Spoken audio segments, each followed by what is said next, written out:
All right, hello everyone. Welcome back to the Art of Awesomeness podcast. I'm your host, Adrian. This is episode 86. We do, of course, have the first order of business, which is Happy National 529 Day and Happy National Paperclip Day. That's all the national. Oh, wait, no, there is one more. We have National Coquinvin Day, which I know I'm pronouncing that wrong, but it is a French dish, which I think translates to like a chicken or a rooster in wine. I think that's what that says. Yeah. Okay. So, 529 Day, French dish, chicken and wine day, and then National Paperclip Day. So if you like paperclips, go out and buy yourself a pack of them, and just link them together and make a paperclip necklace. Could be nice. You never know. This is the 86th episode of the Art of Awesomeness podcast. We are coming very close to the end of this season, which is going to cap out at episode 88. So looking forward to that. Putting an end to this season is going to be pretty cool to have all these seasons under the belt of the podcast now. And from there, we will see where the podcast goes, if it ends or if he becomes a new podcast. Of by some other name or something like that, we have yet to see. But for the time being, at the very least, the end of the season is approaching.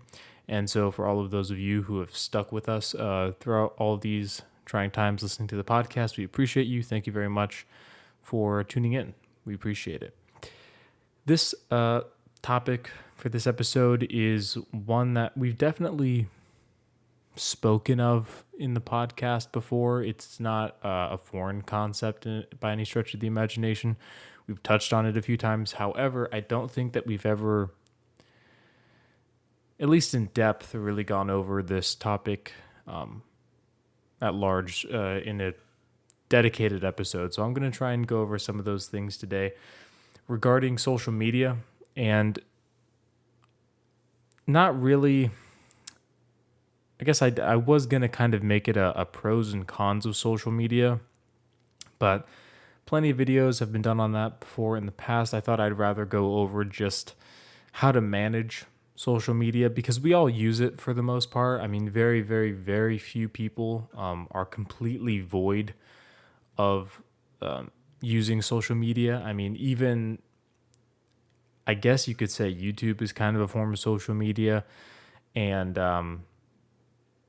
so you're kind of hard pressed to find people who aren't in some way linked to social media. Maybe you personally don't use social media, but perhaps your job or your school has a social media account, and so you make an account just to kind of keep up and follow on those things.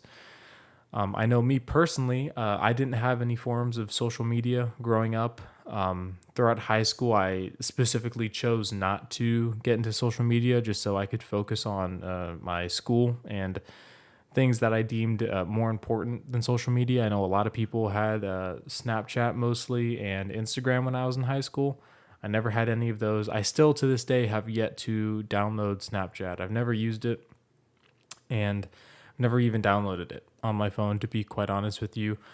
When I first got into college, I decided to get Instagram, and the only reason I really decided to get Instagram was to actually promote this podcast. So it wasn't even initially for me per se, it was actually just for the promotion of this podcast. So that's actually why I ended up getting into social media at all. And then, of course, I guess you could say just putting content out on the internet is some kind of form of social media and things of that nature. And since then, I've used Instagram fairly regularly, but it's definitely not something that takes a precedence in my life. I don't spend hours upon hours scrolling through Instagram.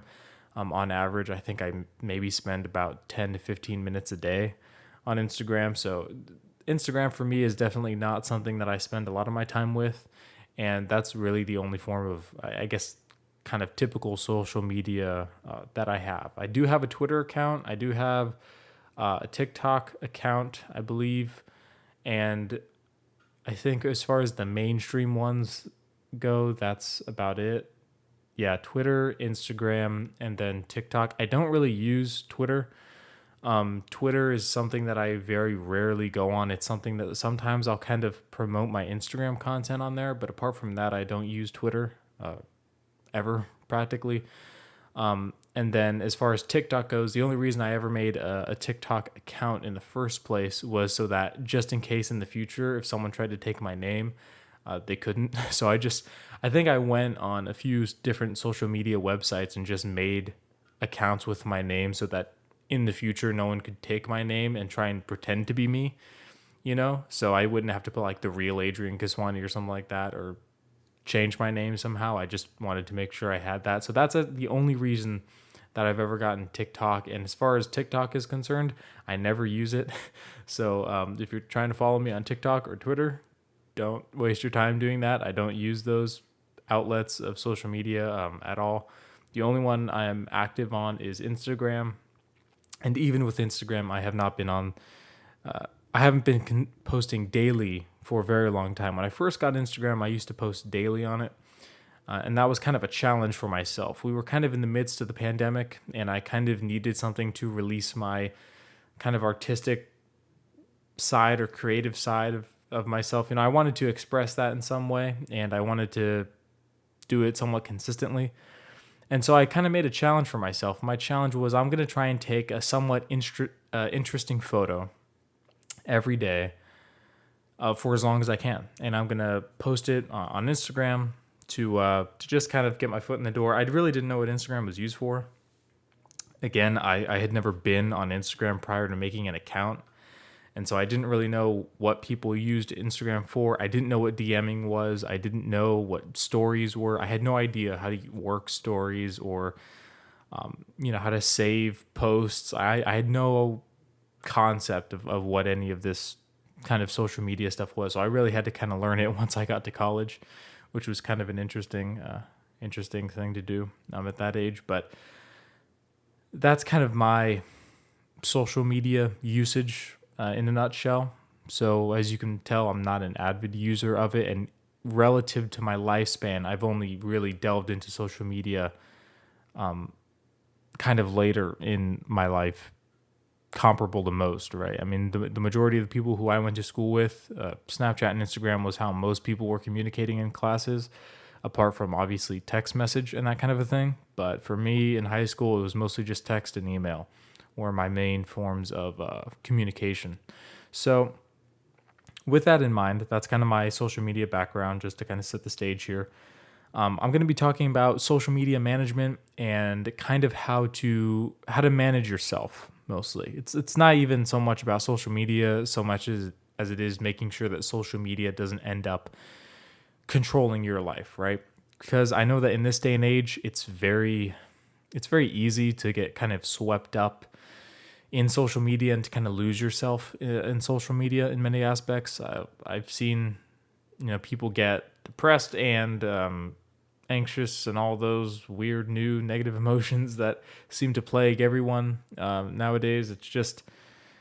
It's not, generally speaking, the most good for you if you cannot control yourself when it comes to social media. If you are not, I will say this, if you're not actively taking measures to make sure that you are in control of your social media consumption and usage, it will eventually control you in one way or another, and that's typically not a very good thing. So my recommendation to anyone who does use social media is to restrict yourself and to limit yourself as much as possible and really kind of assess how much social media is really worth it. For a time, I was probably more so on the side of, just never using social media at all and just never downloading it on my phone or having any form of social media at all. That kind of changed because it's kind of like the internet, where a lot of the internet is a bad place, and there's a lot of bad things on the internet that are really unuseful and not good influences on anyone, regardless of your age. But at the same time, the internet does have a lot of positives, and there are a lot of useful things about the internet that I use on a regular basis for the good things in my life, right? So The same I found with social media. I've definitely been able to connect with some people who I otherwise wouldn't have been able to connect to via Instagram, for example. I've been lately kind of been connecting with some of my relatives, my family members whose phone numbers I didn't have, whose contact numbers or sorry, information I didn't have.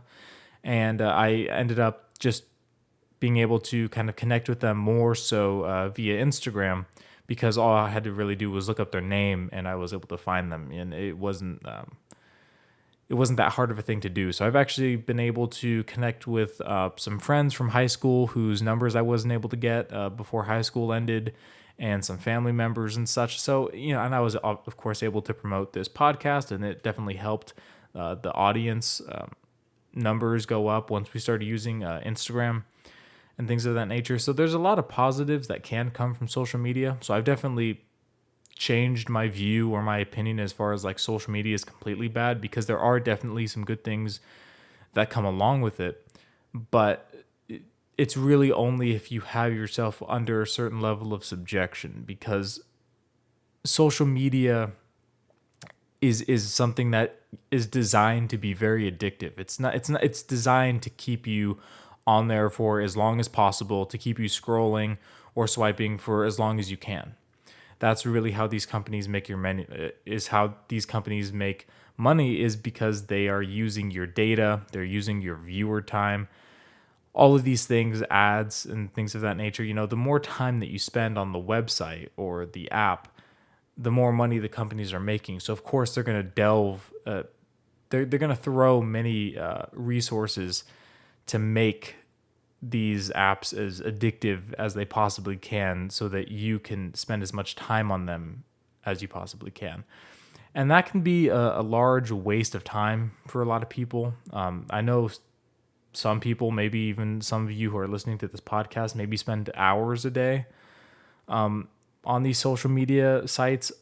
That's not really something that I can relate to, but I know that there are quite a few people in this world who spend a lot of time, especially on TikTok nowadays and Instagram, respectively.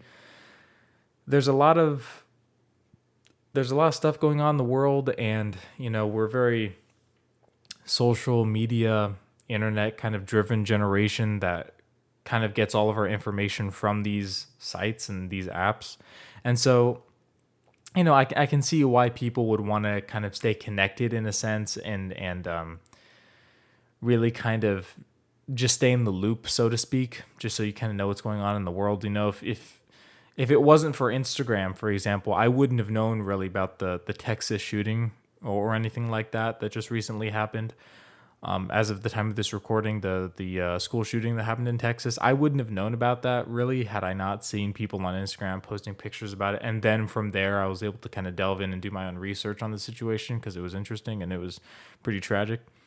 But it's those kind of things that people kind of worry about, I feel like, when they're talking about social media. They don't want to, if they're afraid that if they're not on social media all the time, they're not constantly checking their phone and constantly checking their TikTok or their Instagram or anything like that somehow they're going to miss out on something really important. And, one of their friends or family is going to post something, and if they miss it, that's bad. Or, if there's a big trend that's going on and you miss it for some reason because you were taking a break from social media. But, those are kind of some of the fears, I guess, that people have about it.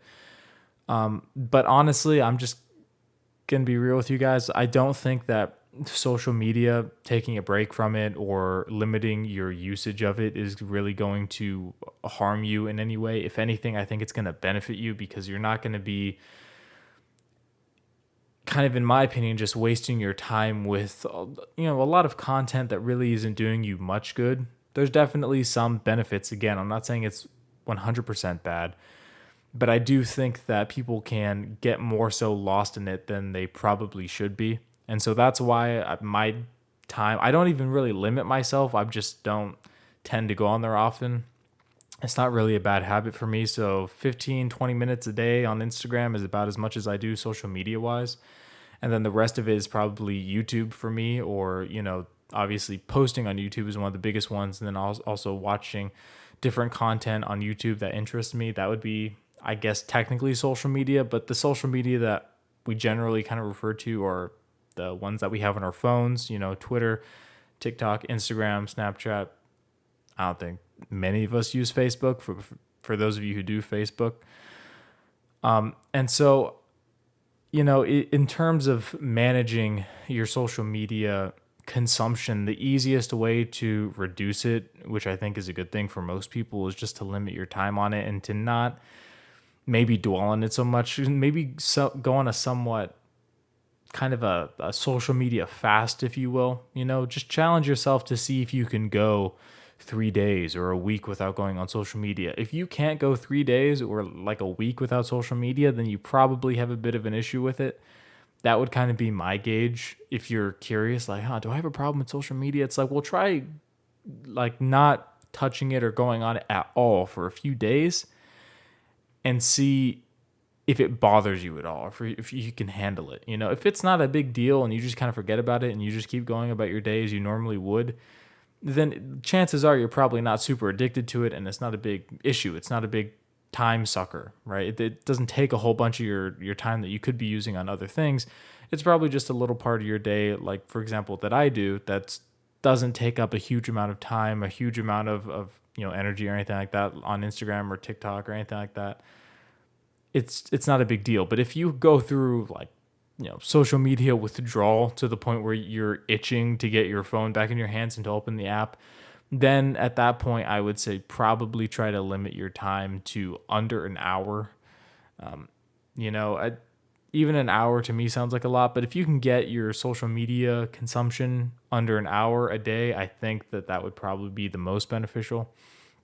Because most of us do have a couple hours of leisure in the day of some kind, and so I would say if you have those hours of leisure, maybe if you have, maybe, I don't know, if you're on social media for hours and hours a day, if you can bring it down to like 45 minutes, 30 minutes, something like that, I think it would do you a lot of good. And I think that you would realize that a lot of your free time that you could be doing other things you want to do are being taken up by social media hours that could very easily be cut out. And one of the downsides, one of the biggest downsides, I think, that really kind of puts a hindrance on why social media, I think, is still not necessarily the best thing in the world for a lot of people. Again, it has its upsides. I'm not being a complete anti-social media person here because I do utilize it myself. So I'm not saying to just delete apps if you like using them, but there's a lot more productive things that you could be doing with your time, in my opinion, than spending hours upon hours scrolling social media. And I know a lot of people do that nowadays. And one of the worst things that social media does, in my opinion, is it really just kind of reinforces false reality. Most of the time you're scrolling through a bunch of very perfect pictures that were picked out of the best bunch, right? There were probably a bunch of pictures that were taken or a bunch of videos that were taken and they picked the best one. They color graded it. They added nice music to it. All of the people on Instagram are, have filters on them. None of them are just completely normal, just themselves, just their normal every day-to-day life. It makes it look as though everyone is living a far better life than you in most instances. And so when you go on social media, you're basically just kind of being tricked into thinking that everyone around you is living this really pristine, perfect, filtered, color graded, perfectly shot life, right? With nice music in the background on top of that. And then here you are just kind of sitting down in a dark room, scrolling on your phone, wondering why you're miserable or wondering why you're not as happy as these people. And I would say one of the biggest reasons of that is because, you're spending time looking at people who are really kind of putting a false portrayal of their lives that really aren't as spectacular as you probably think them to be. And then you're just kind of wasting your time sitting there watching them instead of living your life yourself. So it's just one of those kind of endless loops where you're in this cycle of looking at people with supposedly better lives than you. I promise you they're not, but you're constantly looking at images and videos, pictures of people who are, maybe comparative to you, just living their best life, so to speak. And then you're just kind of sitting there on your phone watching them while nothing's really happening around you. And so that can really be a big kind of I don't know what the word is, just a big, I guess, demotivator of different people, and it affects different people in different ways. For me, I don't really tend to get really, I don't know, depressed or anything about social media, or, envious of other people's lives on social media, because for me, I like photography, I like film, I'm into visual effects and that kind of a thing, and editing. I know how editing works, I know how photography works, I know how filters and apps and all that stuff. I know the inner workings of that kind of thing, maybe more than some people do, just because of my interests in filmmaking and photography and that kind of a thing. And I know just by looking at the vast majority of photos that none of them are just raw photos.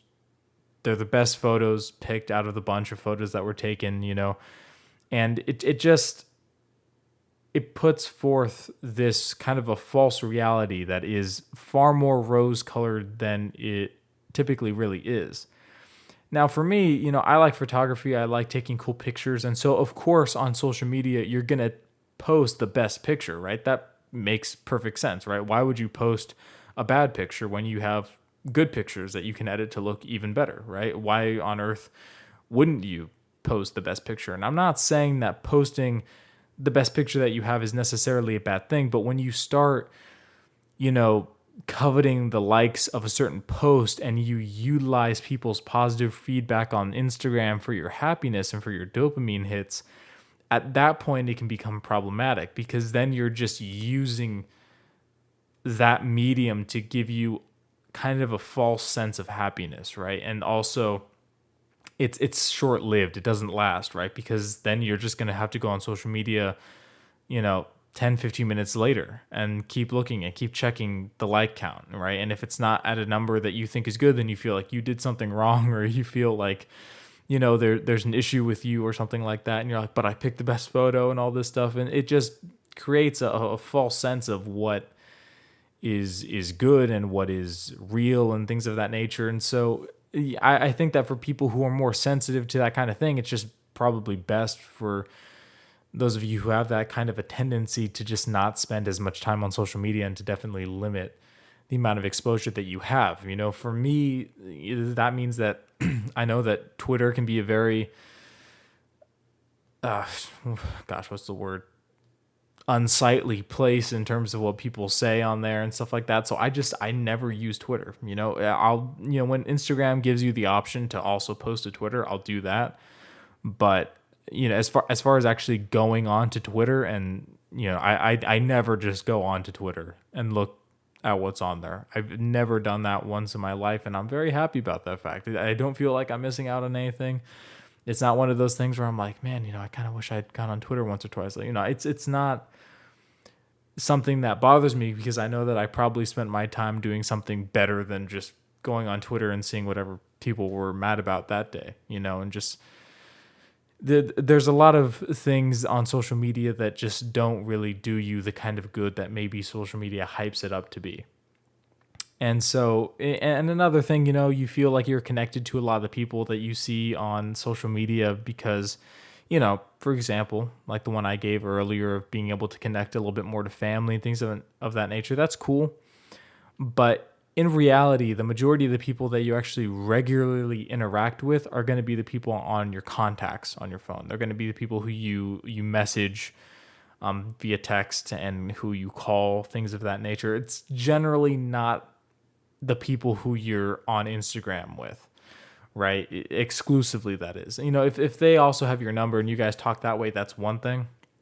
But, I think a lot of people are worried that, I've made so many friends and connections on Instagram that if I don't spend as much time on Instagram, or if I even, God forbid, delete the app or something like that, then, I'm losing all of these connections to all these people. But in reality, how many of them do you actually talk to, right? How many of them are you actually interacting with, and how many of them do you just kind of are being tricked to feel like you're part of them, or you're associated with them just because you guys follow each other or something like that? You understand? So, and there's a lot of it that's kind of a false assurance, false happiness, false reality that's going on in your head, that if you're not really active at combating it, or you're not active in really training yourself to realize what's real and what's fake. And if you're not actually living your life fully, and you're living more so vicariously through other people, that can definitely be detrimental to your own life, because you're just going to be in this kind of virtual world that seems better than reality, and people seem better, in some aspects, and people seem way worse in some aspects. It's kind of a virtual world of extremes that doesn't really represent the real world that well. And when you get kind of enveloped in that for too long and you're not checking yourself, then you can get kind of lost in it, and it can actually start negatively impacting your real life, which is the one that matters, right? If your social media life is crap, but your real life is great, then you should be completely happy with that fact, because your real life is the one that matters, not the one that you post online. Your people, thinking that you have a great life is cool and all, but if behind the smiling Instagram photo, you're just having the worst possible life, it's not going to make you feel that good, that, oh, but people think I'm so happy on social media, but in reality I'm super messed up. It's like that's not a good situation to be in. You want to make sure that you are actually in a good place in your life in reality, and make sure that your energy and your focus is actually on your own real life, more so than it is your social media persona or your avatar or something like that, So I know it's just kind of common sense to a lot of people, but I don't hear many people talking about it these days. And I think that because social media use is just so regular and so common, people kind of forget to give themselves reality checks every now and again about what it's actually doing to their own well-being. So this episode really is just kind of to help maybe provide some kind of a wake-up call to people who maybe, you look at yourself and you're like, yeah, maybe I could spend a little bit less time on social media, or maybe there is this app that I really don't use anymore that I really just could delete to save some space on my phone, and it would probably make my life a bit better. It's just one of those things where we can get kind of swept up in it because it's just so common and it's just so accepted, but we don't ever really think about the negative ramifications of using it unchecked, right? Because I know a lot of people started using it when they were very, very young, and you don't really know a whole lot about, restraint and control when you're young. You get your hands on everything and you just want to go full throttle with it. For me, I think it was a little bit helped because I only started using it once I got to college. So I had a bit more of a head on my shoulders than a lot of people who start when they're like 12 or 13 using Instagram. So, at least from my experience, I haven't had much of an issue with it, but I definitely know that in my age group, especially, there are a lot of people who struggle with it. And I definitely hate to see when people are, posting a bunch of happy stuff on Instagram, and then you go out and you talk to them, and they're saying, "Hey, man, you actually like text them, right, directly, instead of just Instagram, posting, oh, what a great picture, or whatever, you look awesome." You actually text them and check up on them and see how they're doing it, and they're like, "Man, I'm having a rough go of it." You're like, "Well, based on your Instagram, I thought you were living the life." But when you talk to these people, a lot of people in our age group, a lot of your friends or maybe acquaintances that you don't talk to very regularly in person or via text or something, but you see them on Instagram living it up and stuff, most of the time their lives are a bit more sorrowful than Instagram typically portrays. And so it's leave a like on your friend's post, but don't purely live in social media. If they're really your friend, reach out to them, call them, check up on them, hang out with them in person. Don't let your life be lived on social media when it could be lived far better in the real world.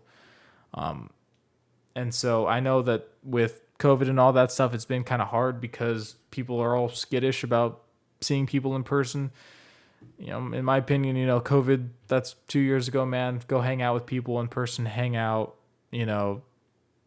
distance yourself from social media more so probably than most of us are now, and live more so of your life in person. I definitely don't think that social media is all bad. Again, I use it. I utilize it for my own purposes, but I think that there are a lot of things that we could stand to change as far as social media is concerned. That was a cool car that just drove by. Sorry, I got distracted. But there's a lot of distractions, a lot of, I guess you could say, white noise in the world, as it pertains to what's on our phones and what's at our fingertips. So I would just implore all of you to check yourselves, make sure that your social media usage is not eating into your personal, your real life, and that you are not allowing it to control you when you really should be controlling it. So that was just a little kind of, I don't know, rant, monologue, whatever you want to call it, on just kind of my current thoughts on social media. I was kind of prompted to make this episode because I was on Instagram the other day, and I was looking at someone's post, and stuff like that, and great pictures, great kind of traveling events and stuff. Of course, I'm not going to say who this person is, but I was just checking out their Instagram, and it looked pretty cool. I hadn't reached out to this person in some time, and I reached out to them, and turns out they weren't having necessarily the best go of it in life, and it just kind of reinforced and made me realize kind of once again how misleading social media can be sometimes, and how you don't really want to get tricked and duped by social media, because there's a lot of people who portray themselves through rose-colored glasses, and behind the scenes they're not having the best go of it. So make sure that you are checking up on people periodically, just reaching out to some friends, and that you don't just take everything that you see at face value, especially what you see on social media. So that's all I got for you for today's episode. Hopefully you are able to gain some insight from it. Hopefully it maybe prompts you to just check in, see how you are doing as far as social media consumption is concerned. I definitely care about you guys. That's the reason I made this podcast, is just trying to help you guys out and provide you some entertainment, provide you some education, maybe give you a little bit of a checkup, check in to make sure that everything is as it should be in your life. And so, just that kind of prompted me to make this episode, just to kind of give a little wake up call, tiny one. Wake up from the nap for a second and just kind of reassess everything that's going on. So thank you guys so much for watching this episode of the Art of Awesomeness podcast. Really appreciate you guys for tuning in. Almost the end of the season now, possibly the end of the podcast, but I will keep you updated in terms of all of that. So thank you for watching this episode, and I will see you guys in the next one. Take care.